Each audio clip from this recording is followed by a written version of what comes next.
Bonjour. Eh bien, nous allons continuer les petits commentaires tirés de mon livre, La sagesse politique de Frédéric Chaloix, aux éditions Librinoa. Alors, aujourd'hui, nous allons parler des dommages corporels. Voilà. Donc, voilà, une personne n'aime pas une autre, lui jette une pierre. Donc, la personne est tenue de payer pour 5 raisons. Alors, 5 raisons sont quoi? Le dommage. Donc le dommage, c'est quoi? Donc, vous lui jetez la pierre, elle tombe. Alors imaginez par exemple qu'elle se casse la main. La main n'est pas réparable. Voilà. Donc, il y aura une infirmité. Donc là, vous devez payer à vie.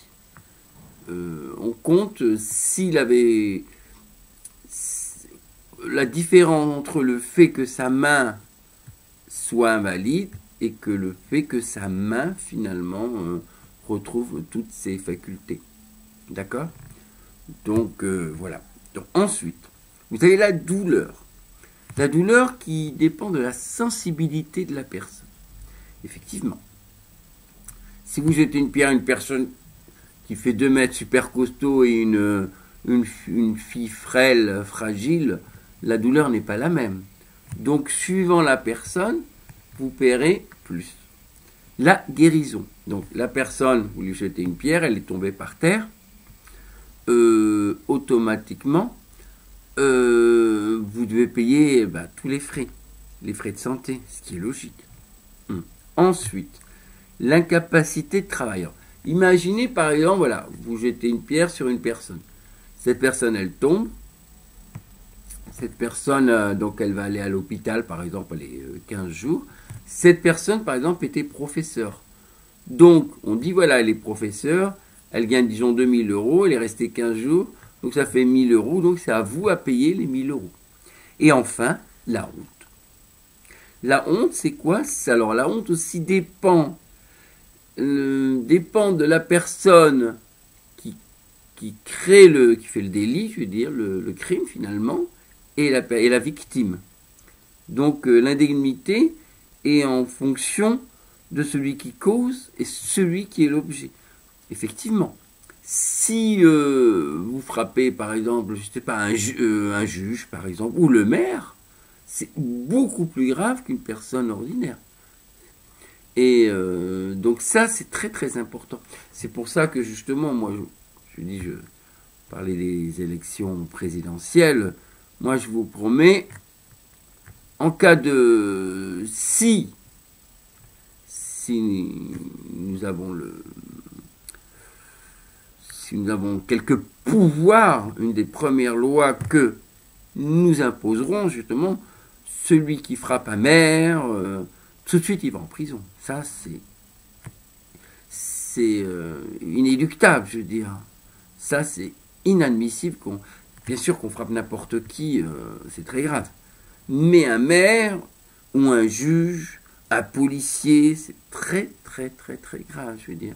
Donc c'est pour ça qu'il y a justement la honte dans le sens de celui qui crée le délit et celui qui le reçoit. C'est pas la même chose. Mais c'est pas facile à comprendre parce qu'on se dit mais on est tous pareils. Oui, mais c'est pas pareil si vous jetez une pierre à un ministre, le maire de la ville, ou si monsieur tout le monde, vous êtes battu parce que voilà, une affaire de sais plus trop quoi, et puis voilà. Vous comprenez, il faut être très... C'est normal. Ça, même si effectivement on est tous libres et en droit, etc., etc. Alors on va prendre quelques exemples. Par exemple, très rapidement, on ne va pas s'étendre beaucoup.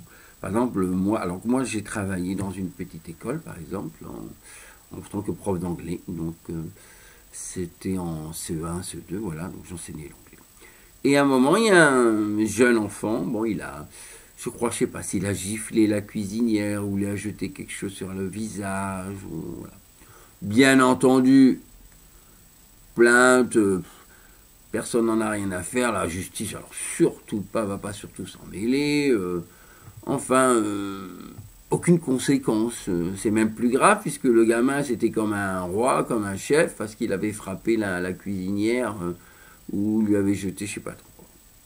Alors, dans notre justice, le dommage, alors bien sûr que le dommage, on va lui jeter quelque chose à la cuisinière, on va dire, elle ne va pas être infirme à vie. La douleur, bah oui, la douleur, bien sûr. La douleur, bien sûr. Elle a eu mal. C'est une femme, elle a eu mal, donc déjà là, on doit payer.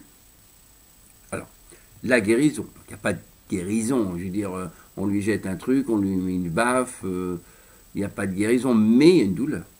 L'incapacité de travail, elle n'a pas cessé le travail pour autant. La honte, bien sûr, la honte. La honte pour la petite cuisinière, on lui lance une assiette, on lui lance un plat, un jeune enfant. Alors tout de suite, bien sûr. Donc dans notre système, comparution immédiate, les parents sont convoqués. Là on dit, voilà votre gamin. Donc pour le dommage, effectivement, non. Pour la douleur, oui, vous devez payer. La guérison, bah non, puisqu'il n'y a pas eu de incapacité de travail, non. Mais la honte, oui. Donc moi, j'aurais dit, voilà, vous devez payer 2000 euros. 2000 euros à la cuisinière, bien sûr. Mais c'est un enfant, c'est un pauvre petit, c'est pas... Non, il n'est pas question. Oui, d'accord, c'est un enfant, tout ça, mais vous devez payer. Vous devez payer. Donc, on estime, je sais pas, ça peut être 1000 euros, 2000 euros, ça c'est au juge. Et la personne, elle doit payer. Donc, bien sûr, c'est les parents qui payent. Les parents, est-ce qu'ils ont l'argent? S'ils ont l'argent, tant mieux. Ils n'ont pas l'argent, on prend sur leurs biens. Est-ce qu'ils reçoivent des allocations? Ils reçoivent ceci, on va prendre sur les allocations. Maintenant, s'ils disent non, alors on va dire d'accord, donc on va vous donner un travail, travaux d'intérêt généraux, vous allez travailler. Le gamin, lui, bien sûr, il est renvoyé, tout de suite renvoyé. Comme ça, là, voilà, ça c'est faire justice. Là, dans le cas présent, ça a été une catastrophe. La cuisinière, la pauvre, on lui a dit, voilà, écoutez, c'est un petit enfant, voilà. Les parents presque, c'est la faute de la cuisinière, oh là là là, la justice, il ne faut surtout pas s'en mêler, alors, rien à faire, la justice. Parce qu'on avait été pour... J'étais avec une collègue aussi au commissariat pour une personne qui avait été frappée, mais ils nous ont dit, très gentil le policier par contre, il m'a dit, moi je veux bien le faire, hein, mais ça sert à rien, ça sert absolument à rien. En gros, presque, il avait envie de dire... on a des ordres, voilà, si un professeur se fait frapper, on ne doit pas suivre parce que c'est terrible. Le gars disait, parce qu'il dit, ma femme, le policier, attention, il dit, ma femme, moi, elle travaille comme professeur, je vois, je lui dis, arrête un salaire, je vais me débrouiller avec un salaire parce que je la vois, elle est tellement déprimée. Donc, par contre, c'est sûr que si vous, en tant que professeur, vous dites un mot de travers à un enfant, alors je vous raconte pas, là, la police débarque, comparution immédiate, etc., pour 1300 euros par mois. Hein. Ouais, 1300 euros par mois. En plus, ce qui m'a beaucoup choqué aussi, c'est que nous sommes payés 1300 euros par mois. Le moindre crochet, ça y est, comparution immédiate, blablabla, tac, tac, boum, etc. Enfin, l'horreur. On n'a rien fait, mais c'est l'horreur. Hein. Et donc, il y avait une émission d'Élise Lucet, donc les réparations de votre maison pour la chaleur, je ne sais plus trop quoi, 1 euro, là. Et finalement, il y a des plaintes, les gens, ils cassent la maison, ils détruisent la maison, c'est une catastrophe. Et les types se font payer 1500 euros par jour. C'est-à-dire, et donc il y a des plaintes qui se sont accumulées. Ça va prendre... Alors les juges, ils disent, on est débordés, ça prendra 5 ans avant qu'on va interpeller ces gens-là. 5 ans. Donc pendant 5 ans, les types, ils vont se faire 1500 euros par jour. Ils vont faire un travail abominable, ils vont tout casser. On va rien leur dire. 1500 euros par jour. Et nous, les professeurs, suppléants, parce que j'ai pas le CAPES, nous, on est payé 1300 euros par jour, et le moindre petit écart, n'importe quoi, ça y est, la police, comparution immédiate, la justice, etc. Et après, on s'étonne, mais je comprends pas, on trouve plus de professeurs. Ça, je vais pas rentrer non plus dans un grand détail. Alors, la responsabilité aussi. Parce qu'on dit l'enfant, bon, il n'est pas responsable, mais quelqu'un doit payer. Donc, dans les dommages corporels, je veux dire, si la personne, on dit que la personne, nous c'est 13 ans, à partir des 13 ans, vous êtes considéré comme un homme. Vous êtes considéré adulte, donc normalement, à partir de 13 ans, vous êtes responsable de vos actes. Oui. Alors maintenant, prenez le cas Sarah Alibi. Alors, on va prendre deux cas complètement différents. Une personne, vous êtes invité chez une personne.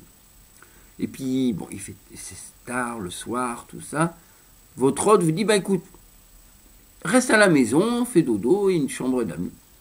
Vous restez dans la chambre d'amis, et là, vous dormez profondément. Et là, dans votre sommeil le plus profond, hein, je dis, vous faites un geste comme ça, et ça touche, votre bras touche la petite lampe de chevet qui tombe et qui se casse. Vous dormez, hein. Le lendemain, vous vous réveillez, la petite table de lampe de chevet, elle est cassée. Donc là, vous dites au propriétaire, à votre hôte, pardon, vous dites, désolé, je sais pas, dans mon profond sommeil, j'ai cassé la lampe. Que dit votre hôte? Il dit, ah ben écoute, tu dois payer. Il dit, mais non, je suis pas responsable. Je dormais profondément. En quoi je suis responsable? A dit non. Non. On va aller, ce qu'on appelle le Sanhédrin, le tribunal. On va au tribunal. Que dit le juge? Le juge dira, il est écrit dans le livre. Même dans ton plus profond sommeil, tu es responsable de tes actes. Ça veut dire qu'avant de dormir, tu aurais dû remarquer la proximité, je dirais, de cette lampe de chevet, tu aurais dû l'écarter. Or, tu ne l'as pas écarté, tu as dormi, tu l'as fait tomber, tu dois payer. Alors, on dit, voilà, tu dois payer que la moitié de la lampe, oui, de chevet. Parce que, bien sûr, c'est involontaire, et puis, si jamais nous-mêmes, on fait un acte involontaire, on serait content de ne pas payer tout en entier, de payer que la moitié. Donc, c'est une longue histoire. Là, vous avez le cas de la justice du Talmud. Maintenant, vous comparez avec la loi, la justice française, je dis bien française, Sarah Halimi. Le type, il fume un joint, il rentre dans la maison de cette pauvre Sarah Halimi, il la frappe, il la traite de sale juive, etc. Il la frappe, il la prend, il la défenestre, elle tombe par terre, comme ça elle est restée agonisante. Que dit la justice? Il n'est pas responsable de ses actes. Vous voyez un peu le décalage entre deux approches de la justice. Dans un cas, vous dormez profondément. Dans votre sommeil le plus profond, vous faites un geste malencontreux. Vous faites tomber une lampe de chevet. Vous êtes responsable de votre acte. Dans l'autre cas, vous frappez une femme à mort. Vous la défenestrez. Et la justice trouve que, non, vous n'êtes pas responsable de votre acte. Vous voyez un peu le décalage. Mais c'est énorme. Voilà. Donc, voilà, un bref résumé. À la fois, donc, on a parlé ici de la responsabilité individuelle, et puis, bien sûr, des dommages corporels. Voilà, écoutez, eh bien, bonne journée. Au revoir.